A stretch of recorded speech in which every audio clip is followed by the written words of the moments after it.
Hello and welcome to the video where I am going to show you how I would Feng Shui a home with the landscape Feng Shui, which is the most powerful school in Feng Shui because it's all about I love to call it the skeleton of the house, which is holding our life, which is holding the body of our life and success and abundance. And in Feng Shui, this is the first step we need to do to make sure that the skeleton that is strong, that it can hold the abundance we are able to create as humans with our free will. And it's also important to look at the chi flow, the flow of life force energy, because we want the life force energy to flow through the whole space in every area. And I chose this floor plan because it has some pitfalls which we can address, and so you will learn a lot also for your floor plan if you want to try and do this kind of Feng Shui audit yourself. Okay, the first thing I'm going to look at is how is the so-called Ming Tang, how is the view outside, and how is the spine, how is the backing, right? So when I take a look in Feng Shui, we have the expression, what you see is what you get. So now imagine standing here and looking out, you will see that you have like a blockage. You don't see what's happening here, right? But on this side, it's also blocked, the view is also blocked a little bit, but not so much. You know, you can see here. So this is the area of your view. What does it mean? What's the interpretation? The interpretation is that opportunities are flowing in front of your home with the chi flow, with the abundance. And since the view is blocked, it means that you will see the opportunities coming into your world when it's almost in front of you. So you won't see opportunities here, you won't see opportunities here. You will see the opportunities when they enter your view, which means here, right? So why is it important? I'll give you another example. Just imagine the door being here, right? Let it open like this, here. So you standing here, having a 180-degree angle, you can see all the opportunities coming from both sides to you because your view is wider. So there, I mean, if we would really go into, okay, what can we do here, is the cool way to do it is to move the front door here, but mostly you can't do it. So the solution to this is to create light and to create something like a small abundant garden decoration on the front porch. Maybe here having lights to open up the wall, or maybe here you can have some plants or pictures or paintings or something for the outside.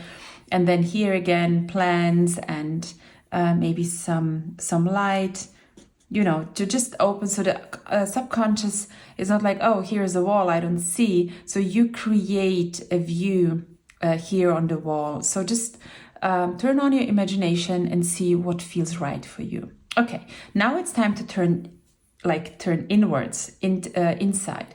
So what we have here, the chi, which is entering here, has its direct flow outside. You see, because there is nothing in between. There is no reason for the chi to flow somewhere else. Chi follows beauty, it follows light, it follows color, and it loves to fly and to flow to the windows to get outside again. So I am working with chi attraction points, and windows are huge chi attraction points. So we will need to create different chi attraction points and also to guide the chi to flow through the whole space instead of just coming in, seeing the windows and just flowing out. So what I will do here to improve the chi flow is I would create chi attraction points. Again, chi attraction points can be paintings, it can be pictures, it's light, it's also color, like the walls being painted in different colors. So this is when I say chi attraction points, that's what I mean by that. So there can be a chi attraction point. We can have a chi attraction point also here. And then having attraction point here. And then, of course, the kitchen, dining room is always a lot of things are happening. There is so much aliveness.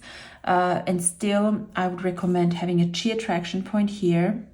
And then also putting a plant in front of this window, because the plant has an aura, and this aura has the ability to stop chi from flowing outside, like leaving the space through the window. So you be mindful, you don't want to block all the windows in order to keep the chi in the space, because the space, just as a human, they breathe in and they also breathe out. I mean, you can also not live on just breathing in. You need to breathe in and breathe out.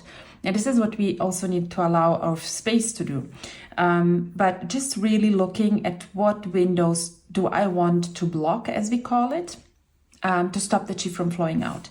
Definitely, I would recommend blocking those two windows. It can also be a plant outside, a plant inside.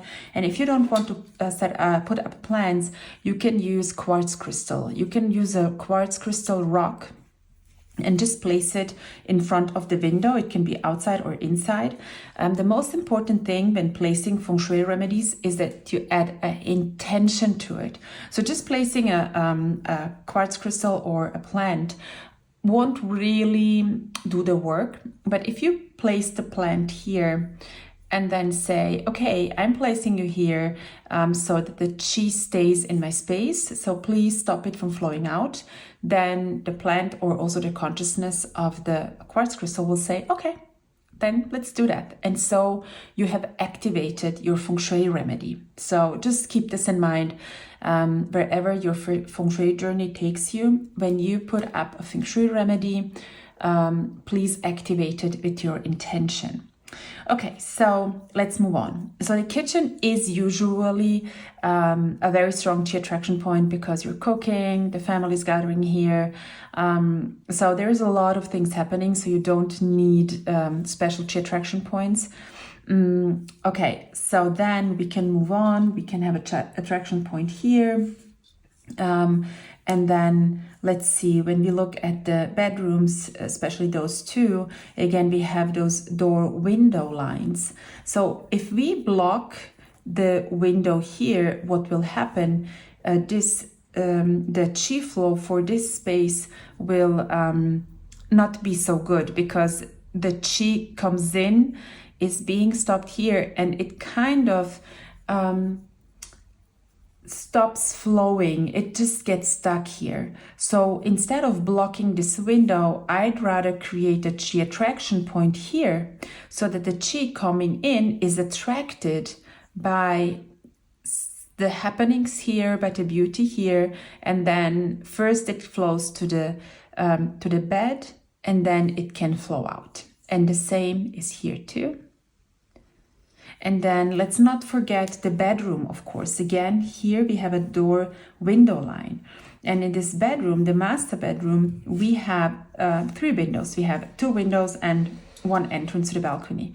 So blocking this window is absolutely fine, a quartz crystal or a plant, for example, and having a chi attraction point here so that the chi will flow to the people sleeping in this bed, because during the night our body is rejuvenating, and it's very important to have very healthy and fresh chi flow in your bedroom so that you can be rejuvenated during your sleep.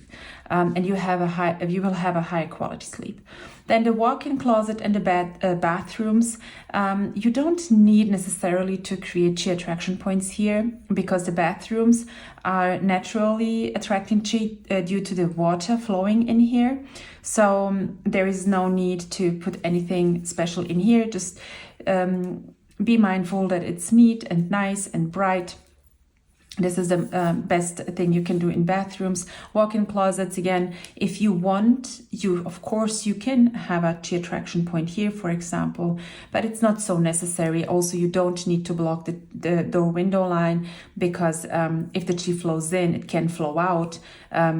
So nobody's sleeping here, so it's absolutely fine. Okay, so what have we created now with the chi attraction points? How is the chi flowing? So I'm going to take, again, the green. So the red is the Feng Shui problem. And with the green, I'm going to show you how the chi is flowing now after we have done our most basic, but really most powerful Feng Shui remedies here. So the chi comes in, it's flowing in here. Oh yeah, the chi attraction point here, super important. Okay, so we have it here, and then we are guiding it in here. We're guiding it in here, right?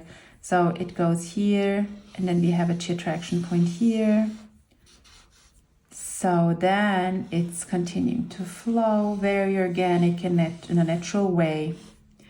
And of course, it's also going in here, and it also flows to the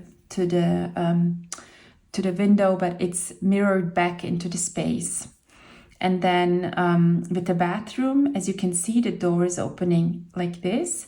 So it's not very inviting for the chi, which is perfectly fine. Also this door, it's not very inviting for the chi. If the doors would open inwards, it would be much more inviting for the chi, right? So just think about it. Even if you're designing a home, this door, opening outside, is not so good for the chi flow. It's always better where you want to have the chi flowing in, like the bedrooms, or of course the front door, you want to pull the chi in. It's always better to have the doors opening inward. And like the bathrooms, where you don't want the chi inside, opening outwards, the doors opening outwards is really good. So the chi is really just slowly a little bit flowing into the space, which is absolutely fine. Okay, so this is this part. And then here, what I would recommend here, having, for example, a round carpet or something here, chi attraction point on the floor. It can also be a chandelier, for example. It would be the same. So the chi is attracted by this attraction point, and then it just moves organically, and then it flows into the space. So it has time. It stops a little bit to circle around, to look around, right? And then it flows into the sitting room. And then it sees, oh, there is a dining room. Something's happening here too. And then flows to the kitchen. And then, of course, maybe out here. And also it leaves the kitchen through this window.